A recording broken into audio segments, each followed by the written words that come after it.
Scan to unlock Sovi and ace your tests.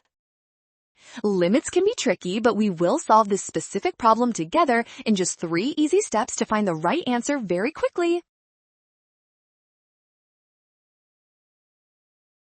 First, look at the expression and notice that both fractions share the exact same denominator. We can simply combine them into one single fraction to make the math much easier. Next, if we try plugging in -1 directly, we get a 0/0 form. That means we must factor the numerator to cancel out that problematic term right now. Factoring the top gives 3x plus 1, x plus 1. Cancel the bottom and plug in -1 to get -2 as the final result.